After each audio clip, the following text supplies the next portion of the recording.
everybody, you're listening to the Archer on 106.6 FM Wickham Sound. I'm your host, Dane Cobain. This is the weekly radio show where we chat about the local arts news. We have a different guest on each week. We head over to the Rhyolite Zone for a short story and or some poetry. We catch up with Twangling Jack Ford in the Oak Shed for a weekly album review, and we play local, unsigned and or independent music.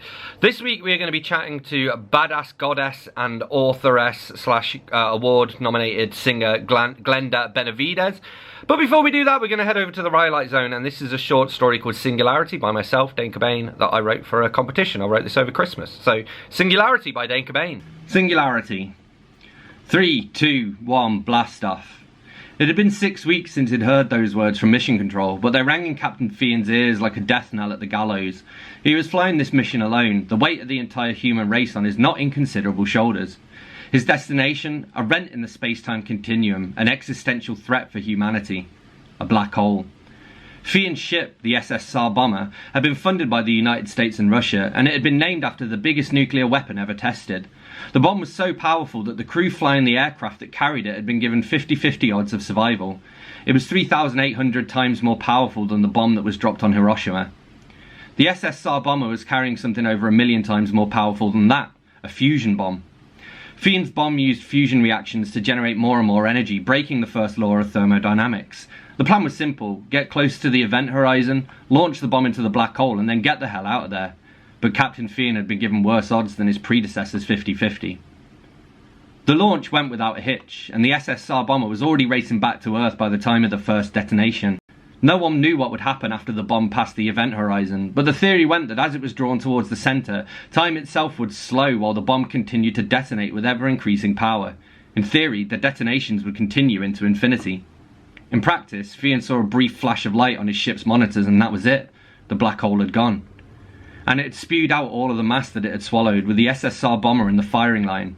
Fian was already strapped into his seat, but he tightened the straps and leaned back against it as he watched the asteroids and meteors on his monitors.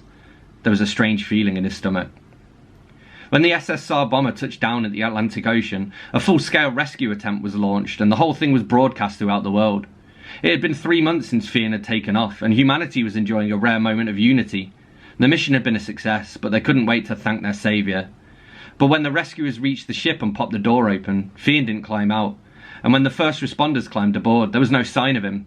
There was just the dead body of an old man with flowing white hair and gnarled fingernails that curled back around his hands.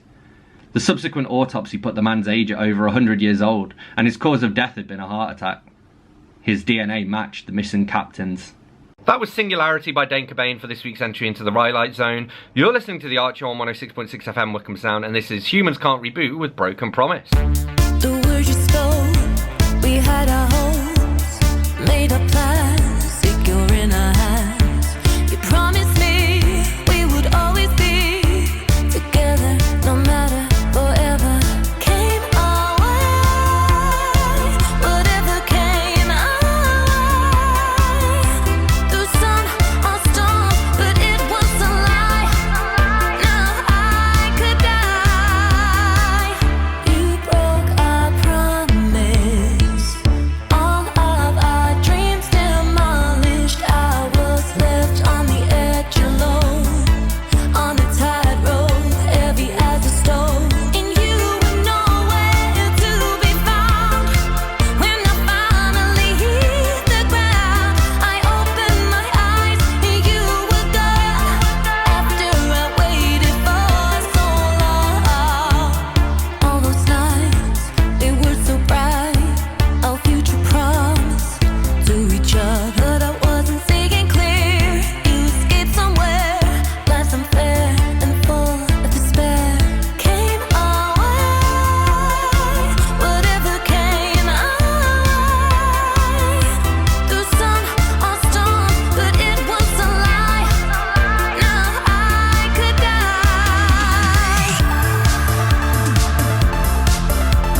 side while I'm sad in the dark.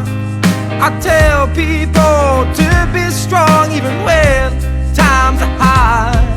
I bury myself, I wanna submerge. I'm dishing out advice while I'm sat out on the curb. I bury myself, I wanna submerge. Whoa, it's my time to look in the mirror and to change my errant ways. It's time that I fix relationships over time that I've prayed. It's time to enjoy life again. It's time to let you in. It's time that I should be happy. It's time to love again. It's my book and it's my story. It's my time and it's my glory. The future is for the taking. It's in the palm of your hands, and only you can find it in these derelict lands. Oh, it's my time to look in the mirror and to change my errant ways. It's time that I fix relationships over time that I've prayed. It's time to enjoy life again. It's time to let you in. It's time that I should be happy. It's time to love again. It's time to love again. It's time to love again. It's time to love again.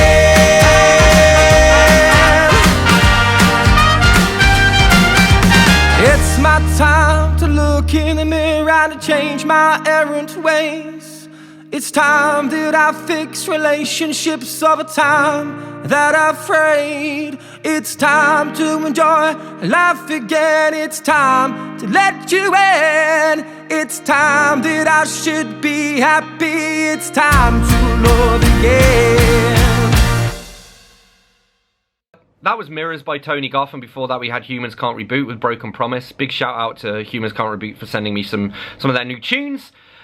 You're listening to the Archer on 106.6 FM Wickham Sound. I'm your host, Dane Cobain, and I'm joined here in conversation now by Glenda Benevides. So the first question is one that I asked everybody, which is, what was the last book that you read, and what did you think of it? Oh my goodness, that's a good question. Being sick right now, my brain is like, I have no idea. I think it was Coleman Smith. She was one of the designers of tarot in the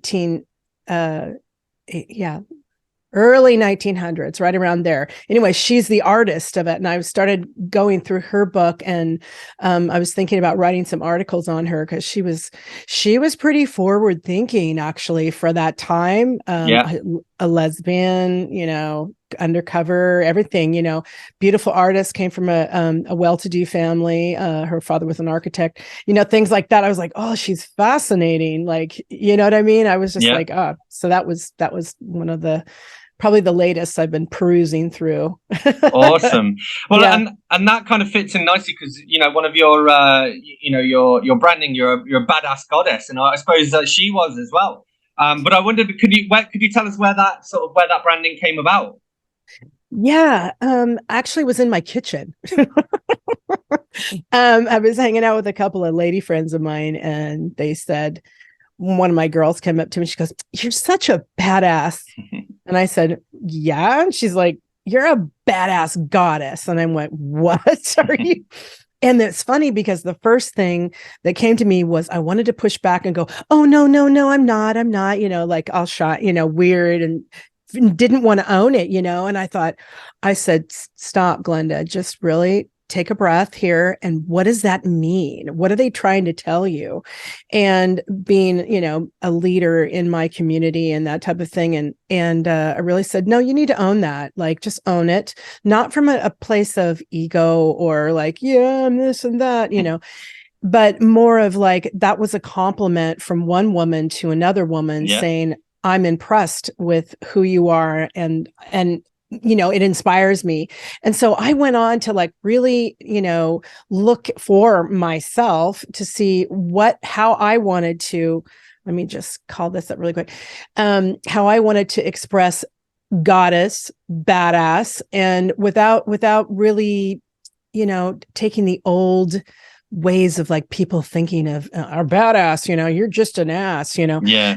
kind of thing. And so I made my own acronym for badass, and it was beautiful, accessible, daring, abundant, savvy, and sassy. And you can also replace it with sexy if you want.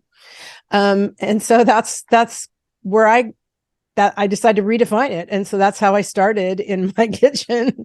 And then one thing led to another. And I was an online magazine, and then I turned it into a podcast, and now my own workshops and that type of thing. So yeah. Awesome. Cool. Yeah.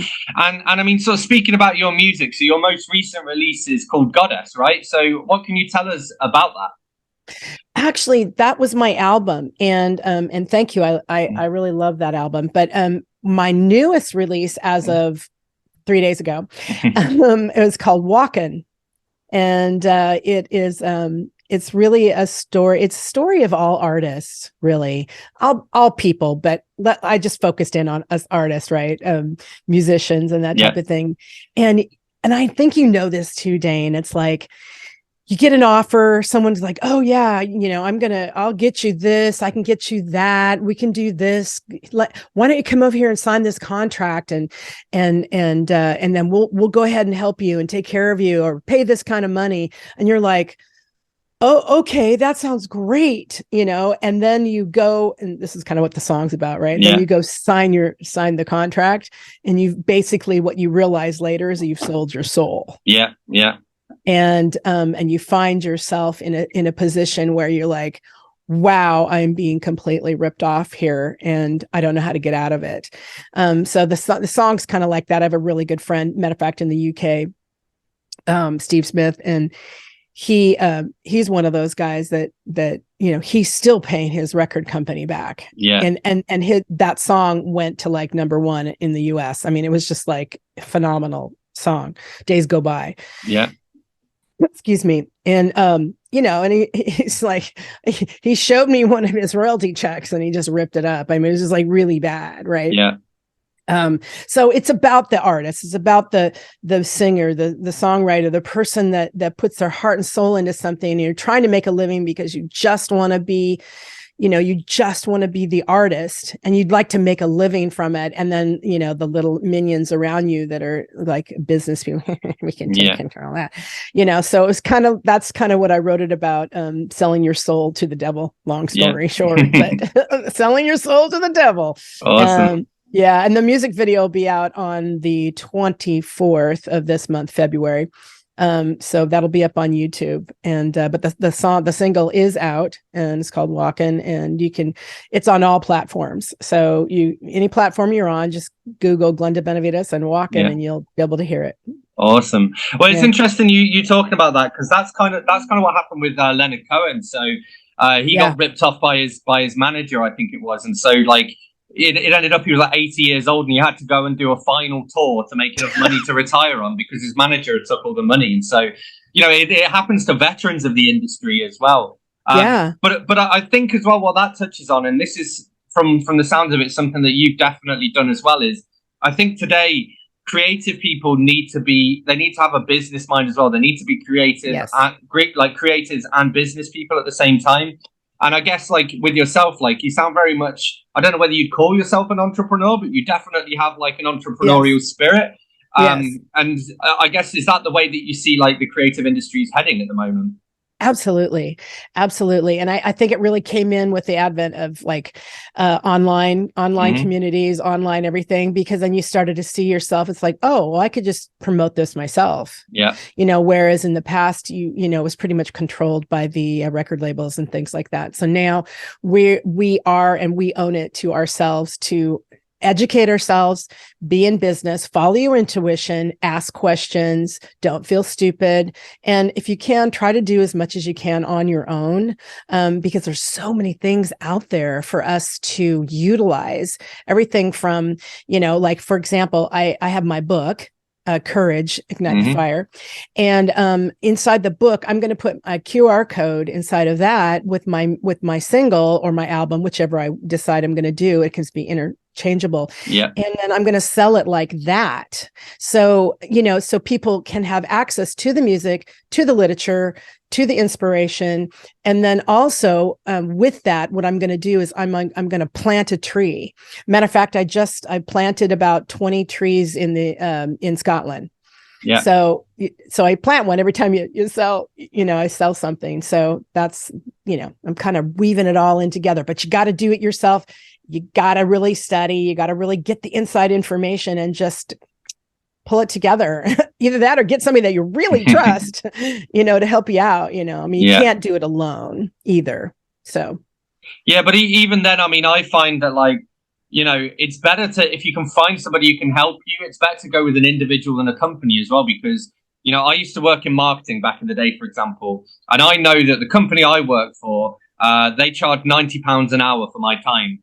And I've been self-employed for 4 or 5 years now, and I charge about half that because I don't have the overheads of a company. So, and I find that happens a lot. Like if you're hiring marketing or management or whatever it is, there's the same with going back to record labels.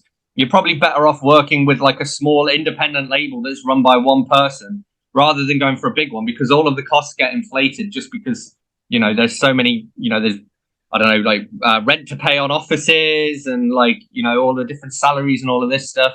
So, exactly. And I think that helps to keep you nimble as well, which I guess is something else that you've been able to do again with your kind of pivoting with your podcast, your music, your book. Yeah. You're able to go off and do what you want to do to express yourself. Yeah, absolutely. And you really hit it in the head, Dane. I mean, we all have to take responsibility and accountability for our business, because even if you got signed by a label, it is your business. And you can't just go do me, Yeah.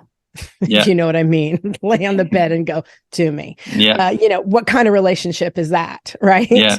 So, and trust me, if you do lay on the bed and go, do me, you will get done. Yeah. And probably not in the way that you like it. So, really take that on for those inspired artists, writers, whatever. You guys just really need to do the research, do the work, and partner with people like yourself, partner with people that care, partner the people that, find out what their intentions are. Yeah. So that's huge. That's key for me, I think. Awesome. Yeah. And you mentioned your decision to plant a tree every time someone buys one of your songs. And I picked up on that, and I wondered, can you tell us a little bit what's behind your decision to do that and how that kind of aligns with your beliefs and your ethos? Yeah, thank you. It's my mastering engineer and writing partner. Actually, there's another guy that he's inspired by that started doing that, and he picked up on that, and then he put that up and said, "Hey, every time I master something, I'll plant a tree for you." And I was like, "Wow, that's a great idea," because we could just do that now, not wait for something or have to donate money. Excuse me. And so I got that from him, and I decided, you know what, every time I do sell a single or my album, I will plant a tree for somebody. And if they buy my book, I'll do both, so it's great. I've planted over 60 trees. I've been working on this campaign, not for too long, but I planted about 60 trees. Like I said, 20 in the UK. So yeah. And again, each one of those as well is, that's how I think of it, is each one of those makes a difference as well. And I love it. There was a company, I can't remember what company it was now. Oh, actually, I know who it was. I had to get a plumbing company out to my house, really unglamorous purchase. And they sent a follow up, and they said, leave us a review on this website, and we plant 5 trees, I think it was. And I was like, great, I'm definitely going to do that. I'm all for that. And, and it's just one of those things where it's a really nice little extra. Again, I would actually recommend that company now to other people, even though, again, it's not exactly a glamorous thing. It's not like saying you should watch this movie. It's great. But I'm like, if you have plumbing problems, go with this company, because they're gonna plant some trees. And again, every tree makes a difference, It does. It really does. And people really need to, again, educate yourself and realize trees are valuable. I mean, they are the lungs of the planet. Yeah. They provide, homes for all kinds of microbiome and creatures of all sorts. Yeah. So we just need to I have my pick up my can theory. if we saw a beach full of garbage, if each one of us picked up a can, it would get picked up and wouldn't be the burden of one person to try to do it all. Right. Yeah. Yeah. And everyone benefits as well. And you've probably heard this, but it's an ancient Chinese proverb, which is, the best time to plant a tree is 10 years ago. The second best time is now. And I think that's a really nice one to think of it. Yeah, that's perfect. You can use that on your marketing now. You're listening to The Archer on 106.6 FM Wickham Sound. I'm your host, Dane Cobain. I'm here in conversation with Glenda Benevides, and this is her new single, Walkin'. Walking my way down that dirty old road, and I'm walking my way down. I lost my soul.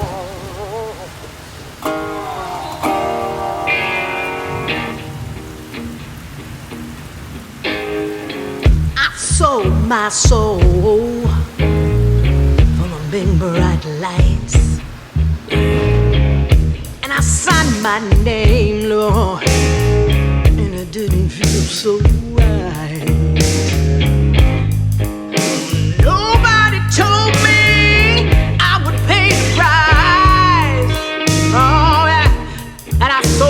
soul for fool's paradise.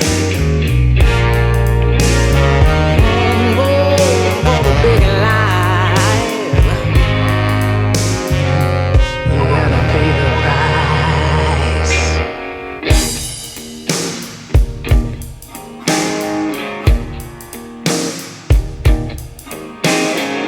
I'm walking my way down that dirty old road. I'm walking my way down. I don't wanna go. I'm walking my way down for something I owe, and I'm walking my way down, and I don't wanna go.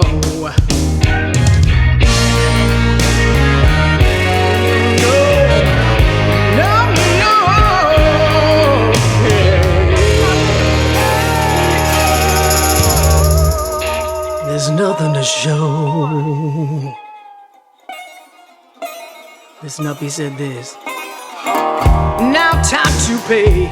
Ooh, always calling my name. There's no way out of this. There's trouble, you say. Oh, I played my cards, and there's no one to play. The devil that won my soul in his con game.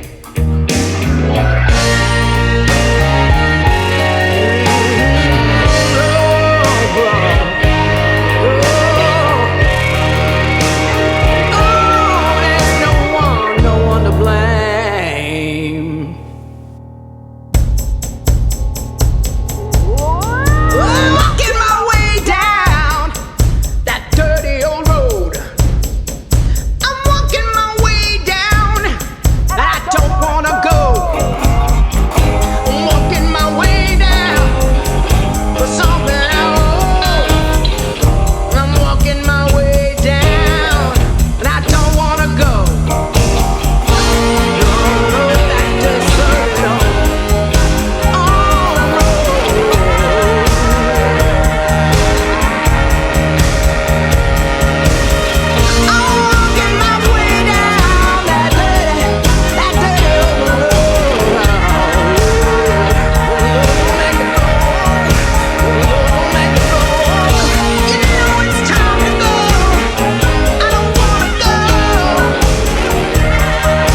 That was Walking by Glenda Benevides. You're listening to The Art Show on 106.6 FM Wickham Sound. I'm your host, Dane Cobain.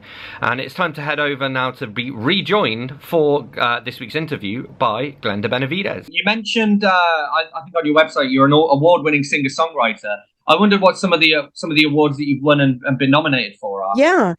I was on in a film called Change. It's called Change. Gosh, I can't remember. I'm so sorry. This is a minute ago. Plus I'm dealing with COVID.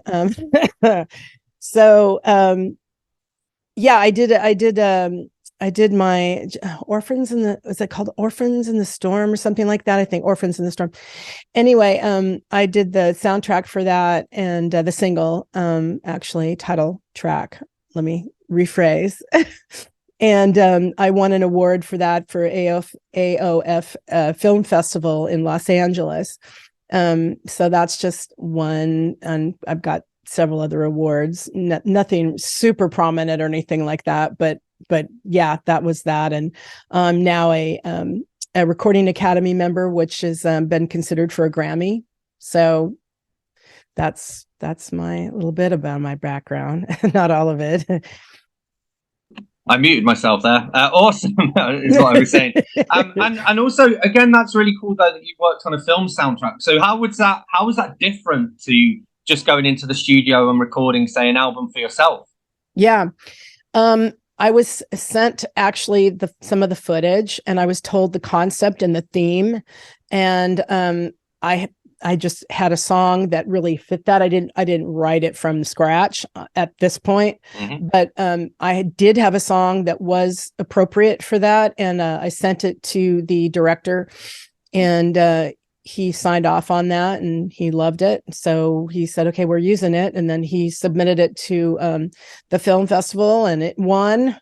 And I won for a best song. Blah, blah, blah. I'm sorry, something like that. These things, the best song for a short. So yeah, so I got that, and then I got to sing actually at the festival. So it was absolutely lovely. There was some star-studded people in the audience, and it was quite fun. And I think they got the message. Cool. Yeah. Awesome. So going back to Goddess, which we mentioned earlier, your album, and you describe it as a lyrical conversation. And I wondered, how important is it for you to have a two-way dialogue with people? Really important, actually. I feel like, energy, you give out energy and it comes back. So I think it's really important to speak your truth, to speak what moves you, what you're inspired by, what you're impassioned by, and put that out as your craft, your art, your lyrics, whatever it could be, whatever artist you are. And just, and have that two-way conversation. It would be nice to which we're starting to do, excuse me, this next month is actually, I'm going to do a live online something. So people we can actually dialogue about what's happening, how they feel about some lyrics, what do they want, what's their thoughts. And I think it's important. I think it's really important because that really gets people in alignment with expressing themselves. Yeah.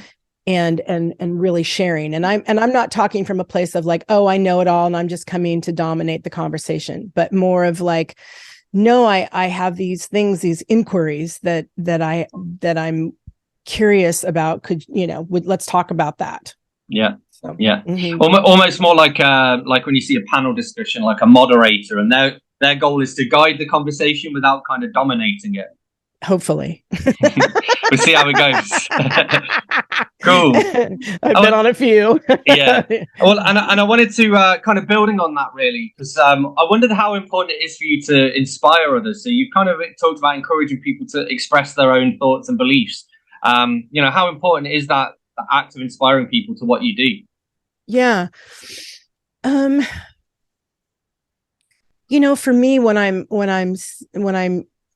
not so much recording, it's always there because you have to be one with yourself when you're recording. But, when I step out on the stage and I have an audience, I really set an intention I set a theme. And the intention could be as simply to just really uplift somebody, whatever that looks like. And it could be in the darkest song you can imagine, but everybody has something that they connect to that helps them just make that shift for themselves or bring that inspiration. And I know how I am, like when I go to a concert or go to a show, you know, you're sitting there experiencing it on all these different levels. And then all of a sudden you kind of go, oh man, that's it. That's deep, you know? And I think that's really the things that I'm standing for inside of my music and my art, is that really leave people with something that they can utilize and imbibe and explore for themselves. Cool. Awesome. And I guess going back to this, kind of almost goes back to the first question. I wanted to ask you, like, who are some examples of women who you would say are kind of courageously living a life that's rich in self-expression and soul? And I guess one of those is the author you mentioned right at the beginning. And, you know, I would like to think that you yourself are another one, but who are some other examples? You know, there's a woman named Rochelle Farrell, and she's a singer, songwriter, and just a badass goddess. And she's an American. I absolutely love her. Like, this woman has a 5-octave range. She is like super grounded in herself and loving. And when she shows up on stage, she is humble and magnificent at the same time. It's extraordinary to like watch a true artist like that. And then when she addresses the audience, she really talks about being conscious. And she's a Black woman, and she's like, in her community, she's really, you can see that she's really driving towards, let's rise up, you know, let's raise the bar, let's be conscious, you know, none of this lower level, poor me, victim, whatever, right? That's just really her space. So she's one of them. Going back in time, I guess Sarah Vaughan would be one of my faves. Sarah Vaughan, Dakota Staton. There's just so many artists for so many reasons, right? But I guess those would be standout people for I think true. What's the word I want to use? I think it's more of, you know, when a human is whole and complete. Yeah. And they're like body, mind, spirit, they've got it going on. And you see an artist like that, not like, oh, what an amazing talent, but just totally life is, excuse my language, messed up. I was going to say another word. But, you know, but I mean, like, really got it going on, like internally, externally, you know, mentally, spiritually, vocally, you know, it's like one of those people like that are to be, exonerated and honored, you know, for their craft. And there's so many more, you know. Yeah. Cool. Okay. I've just got a couple more questions left to ask. One of these I actually got from your Instagram, and I thought it'd be fun to ask you. What's your favorite childhood song? Band of Gold. Good answer. Do you know the song? I do, yeah. I love it. Yeah, that was when I was wee. Awesome. Cool. And just to sort of wrap things up, this is sort of two questions in one. The first part of it is, what have you got planned next? And the second part is, where can people follow you to find out more and stay up to date? Okay, yeah. Next is the music video coming online on the 24th. So that'll be exciting. That'll be on YouTube, on my YouTube channel, Glenda Benevides, Benevides. And also you can, everything is out on all platforms. So anybody can, you just Google my name and, you know, the names of the songs. Walkin' is one, Lulu White is another. I love Lulu White too. She's another inspirational badass goddess. What else is next? Is that what you said? What else is next? I think we're touring, actually. My manager has I think we're going to do the Fringe Festival in Scotland. Cool. So that will be coming up. We're busting our butts for that. There's a lot of stuff up for that. So we got to do that. And I'm looking for a really good booking agent. That's what's next. Cool. And just getting out and meeting people and singing and playing and inspiring people. And right now I'm mentoring in Grammy University. So I'm inspiring and hopefully helping a young artist to step into her own empowerment, clarity, courage, confidence, and commitment. So through music. Big thank you to Glenda Benevides for joining me. You're listening to The Art Show on 106.6 FM Wickham Sound. I'm your host, Dane Cobain, and this is Jazz DeLorean with You Can Do Anything.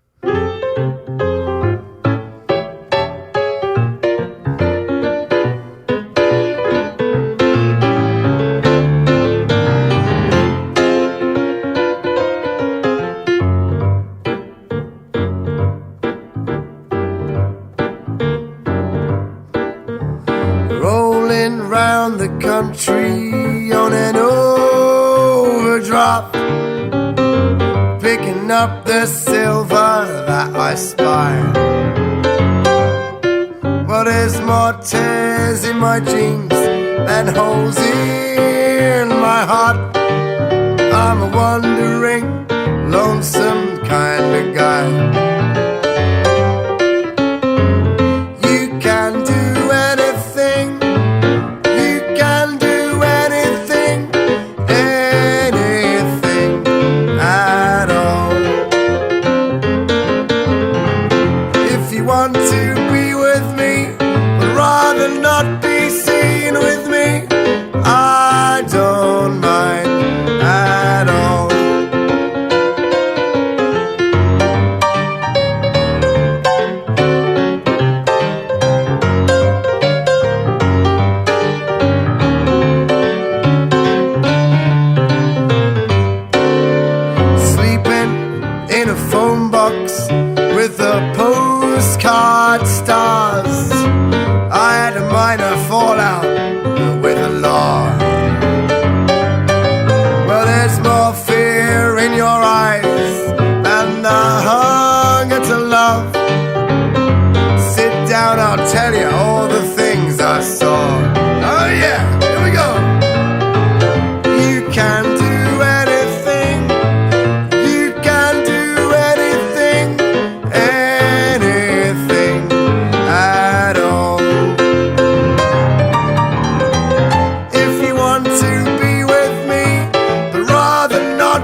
That was Transporter by Maz Manzini, and before that we had You Can Do Anything by Jazz DeLorean. You're listening to The Art Show on 106.6 FM Wickham Sound. I'm your host, Dane Cobain, and it's time for us to head over to the Oak Shed now for this week's album review, courtesy of Twangling Jack Ford.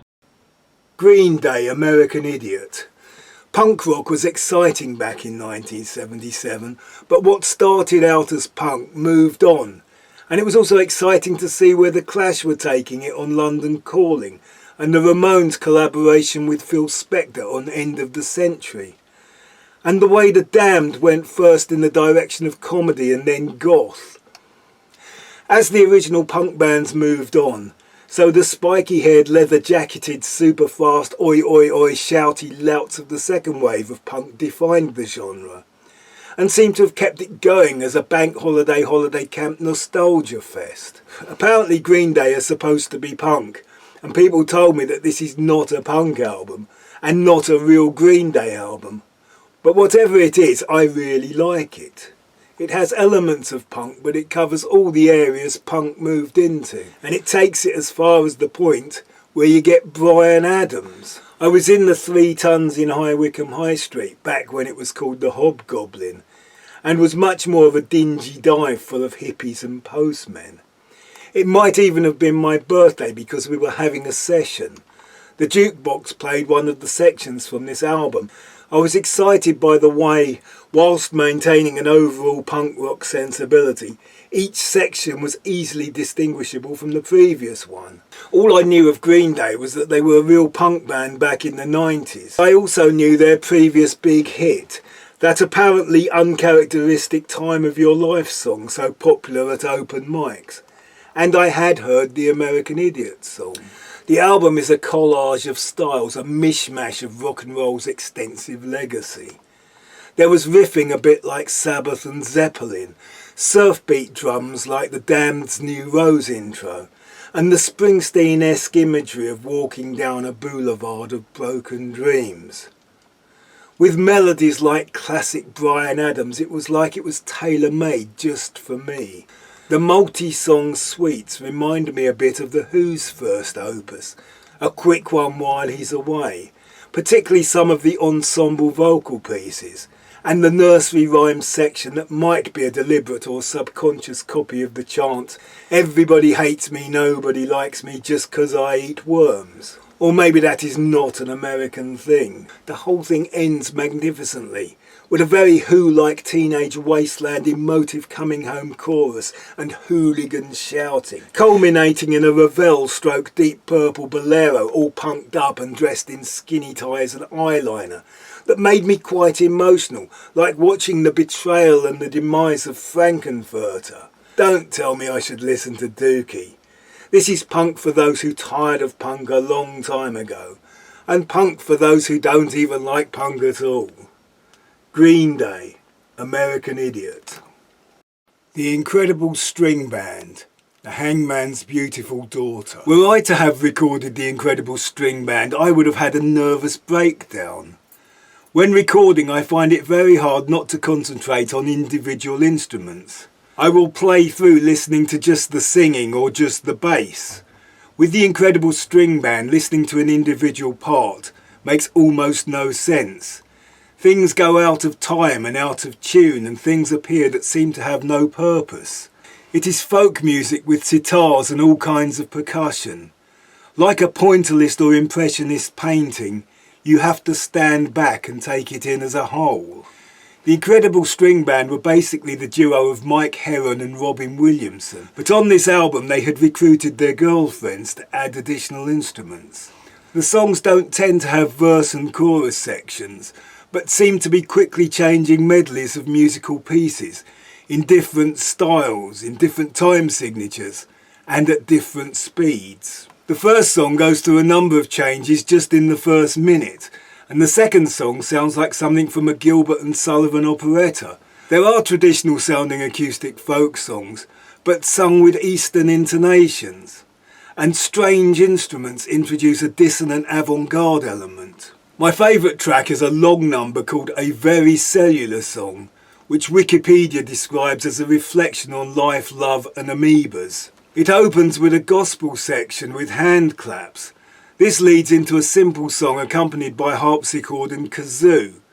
Then a slow, mournful melody accompanied by harmonium. In the final section, they sing about slithering and squelching on, while an organ plays a simple, recognisable chord progression. This builds to a finale as they all sing, "May the long-time sun shine upon you, all the love surround you. May the pure light within you guide your way on." It is puzzlingly moving. There are moments when they almost rock out, but they seem to be way too easily distracted. It is music with a short attention span that never relaxes into any kind of groove, but relentlessly flits from idea to idea. There is always a sense of relief when they return to pitch after journeying through microtonal trills and embellishments. Mini minuets appear, musical motifs that would not sound out of place played by a classical string quartet. This album was very popular in 1968. They even had a copy in my school record library. Music could have developed very differently if more acts had followed their lead. If European folk-based popular music had developed in an Eastern direction, and if our ears had not become accustomed to the dissonances and cadences of transatlantic jazz blues, then this might have been the birthplace of a musical revolution. The Hangman's Beautiful Daughter. The Incredible String Band. Big thank you to Twangling Jack Ford for this week's album review. Thank you to Glenda Benevides for being this week's guest. Thank you for everyone whose music I've shared. As always, you can reach out to me here at the studio by dropping me an email on dane.cobain@wickhamsound.org.uk. That's dane.cobain@wickhamsound.org.uk. I'm particularly keen to hear from poets, performers, musicians, people with MP3s, people with stories to share. Don't hesitate to get in touch. You can also find us on Facebook. If you search for The Art Show on Wickham Sound, you should be able to find us. And we are repeated on Wickham Sound on Monday nights. We're on the Wickham Sound Listen Again, iTunes, Spotify, and wherever else you get your podcasts. So I'm going to leave you with one last tune. So until next week, this is Jazz Dylan with How. I'll catch you later.